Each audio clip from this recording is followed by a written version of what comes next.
Hello students, how are you all?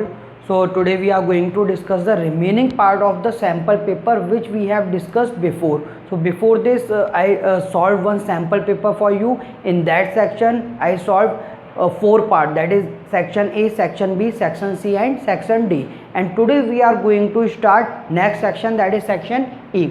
So class 8 subject maths.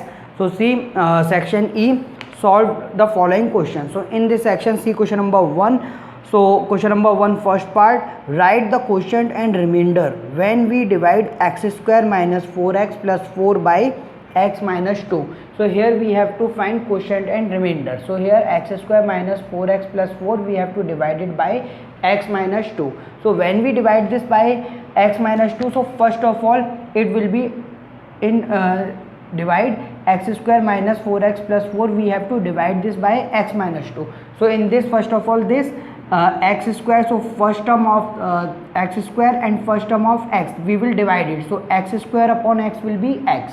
Now we will multiply this x with this x, so x into x will be x square. Now here we will change the sign and this x square will be cancelled by this x square.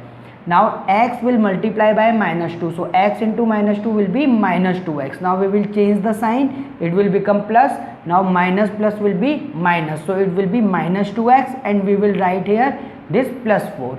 Now minus 2x will be divided by x, so minus 2x divided by x, it will be equal to minus 2. So we will write this minus 2 here. Now minus 2 into x, so minus 2 into x will be minus 2x. So we will write this minus 2x here and we will change the sign. So this minus 2x will cancel by this minus 2x. Now minus 2 will multiply by this minus 2. So minus 2 into minus 2 will be 4. So it will be plus 4. Now we will change the sign and this 4 will be cancelled by this minus 4. So it will be 0. So in this we can say that quotient will be x minus 2 and remainder will be 0. So quotient is x minus 2 and remainder is 0. In this way we can find quotient and remainder in the given division.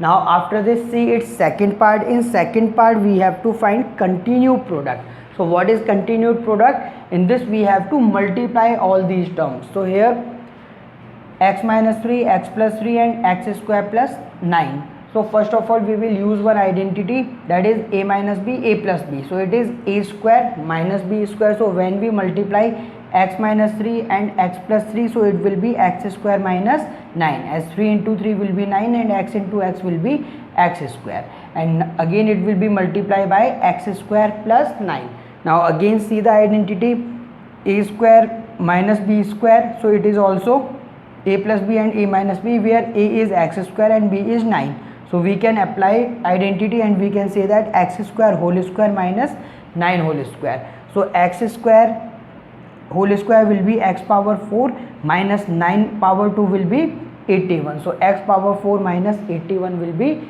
correct answer. Now after this, see next question.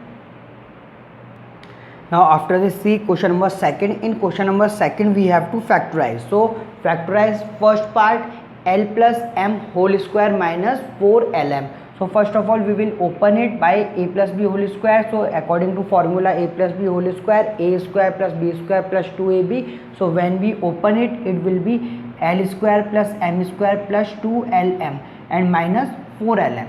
So it will be L square plus m square, 2lm minus 4lm will be minus 2lm. Now it is the formula of L minus m whole square. Now L square plus m square minus 2lm, so it will become L minus m whole square. And we can also write it 2 times L minus m into L minus m. So both are correct. Up to here it is also correct, and if you can write it 2 times, it will also correct.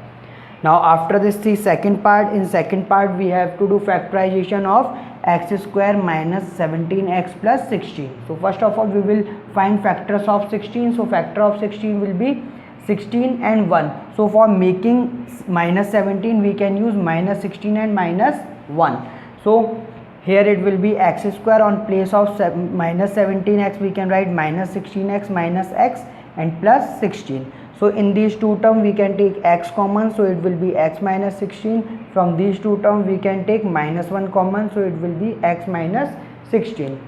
Now after this, this x minus 16 will be common and it will be x minus 1. So x minus 16 and x minus 1 will be the factor. So it is the answer. Now after this, see its third part. In third part we have given 4x square plus 9y square plus 12xy. So 4x square can be written as 2x whole square, and plus 9y square can be written as 3y whole square, and plus this 12xy can be written as 2 into 2x into 3y. Now we can use a identity, that is a plus b whole square is a square plus b square plus 2ab. So it is also a square plus b square plus 2ab, where value of a is 2x and value of b is 3y. Now applying by this identity, so in this, value of a is 2x and value of b is 3y. That means its value will be 2x plus 3y whole square. So 2x plus 3y whole square is the answer, or we can write it 2 times, that is 2x plus 3y and 2x plus 3y. So in this way we can do this question. Now after this, see next question. Now see question number 3. In question number 3 we have given Monu's father is 26 years younger than Monu's grandfather and 29 years older than Monu. The sum of the ages of all the three is 135. Then what is the age of each one of them? So in this, first of all we have given that Monu's father is 26 years younger than Monu. Suppose we can take the age of Monu's father be x. Suppose age of father be x, and according to question we have given that Monu's grandfather is 26 years older, or we can say that Monu's father is 26 years younger than the Monu's grandfather. So here age of grandfather will be x plus 26, because grandfather is 26 years older than Monu's father. So this age of grandfather will be x plus 26 years. And age of Monu, and it is also given that Monu is 29 years younger than his father. Therefore age of Monu will be x minus 29. Age of his father was x and Monu is 29 years younger than his father, so it will be x minus 29 years. Now after this, according to question, the sum of all these will be equal to 135. So we can say that x plus 26 plus x minus 29 will be equal to 135. Now here x plus x will be 3x, and 26 minus 29 will be minus 3 equal to 135. So here 3x equals to minus 3 will come this side, so it will become 135 plus 3. So 3x will be equal to 138. Now here finding value of x will be equal to 138 upon 3 equals to 46. So value of x is 46. Now age of father, so age of father is x, so age of father equals to 46 years. Now age of grandfather was x plus 26, so x plus 26, that is 46 plus 26 is 72 years. And age of Monu, it was x minus 29, so x minus 29, 46 minus 29 is 17 years. So in this way we can say that age of Monu's father is 46 years, age of Monu's grandfather is 72 years, and age of Monu is 17 years. In this way we can find this question. Now after this, see next question. So after this, see question number 4. In question number 4 we have given the difference between compound interest and simple interest on a certain sum for 2 years at 6% per annum is rupees 90. Find the sum. So here we have given the difference between compound interest and simple interest, and in this we have also given time 2 years and rate 6%. So here we have to find sum, that is we have to find principal. So first of all, rate is 6%, time is 2 years. So we will find simple interest. So what is simple interest? Formula for simple interest is P into R into T upon 100. So principal we are taking P, rate we are taking 6, and time we are taking 2. So P into 6 into 2 upon 100, it will be 12 P upon 100. When we will cancel it by table of 4, so it will be cancelled 3 times, it will be cancelled 25 times.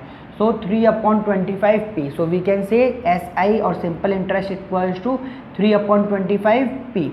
Now this is equation number 1. Now we have to finding compound interest, that is CI.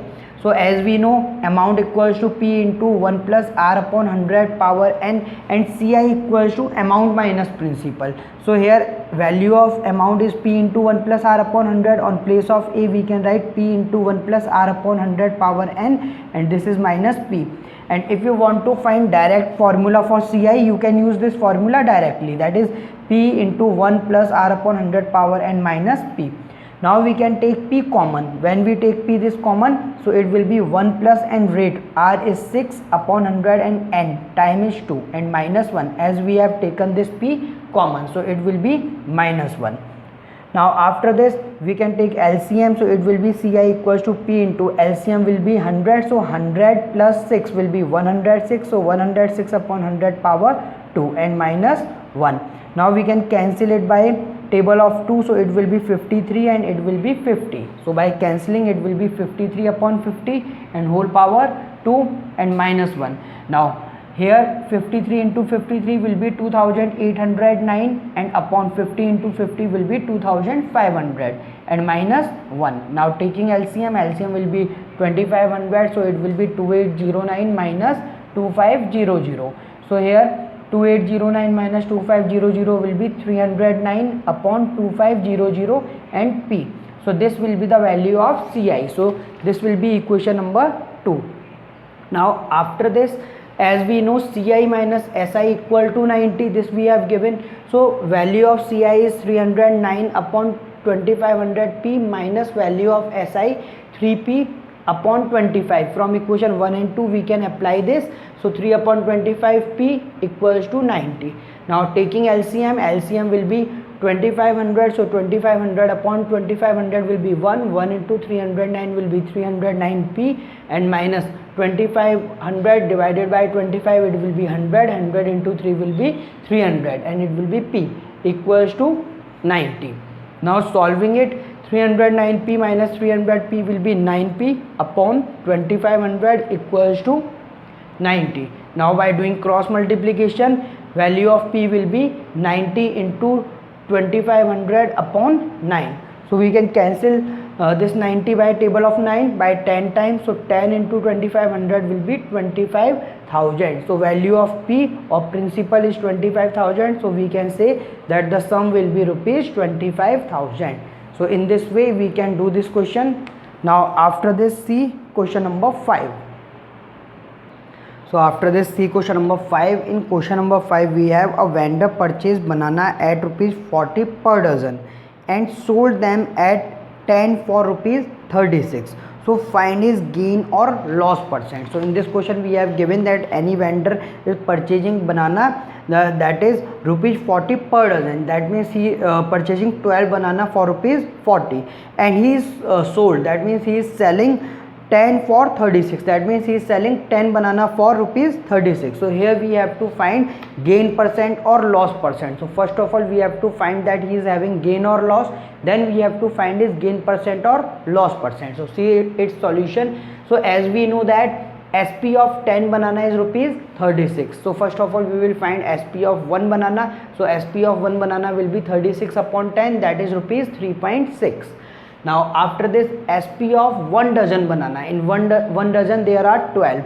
So SP of 1 dozen banana will be 3.6 into 12, so rupees 43.20. That means he is selling banana at rupees 43.20. Now it is also given that CP of 1 dozen banana equals to rupees 40 and we have find SP of 1 dozen banana 43.20. So here, as we know, SP is more than CP. So when SP is more than CP, then we are having a gain. So here it will be a gain. So gain will be SP minus CP. So 43.20 minus 40, it will be 3.20. So that means he is having a gain of 3 rupees 20 paise. So in this we have to find his gain percent. Now gain percent, formula for gain percent will be gain upon CP into 100. So gain is 3.20 upon 40. CP is 40 and into 100. Now this 0 will be cancelled by this 0. Now it will be 3.2 into 10. 3.2 into 10 will be 32. 32 upon 4. So 32 upon 4 will be 8%. So in this we can say that the gain percent is 8%. So he is having a gain percent of 8%. So 8% will be the correct answer. Now in this way we have completed our sample paper. So you have to complete this sample paper, and your half yearly exam are also based on this sample paper. So it will be also on the same pattern, so you have to follow the same pattern, and question will be different, so you have to revise remaining questions of this syllabus also. Now all of you, thank you for watching the video, and all of you, good luck for your half yearly exam. So all of you have a nice day.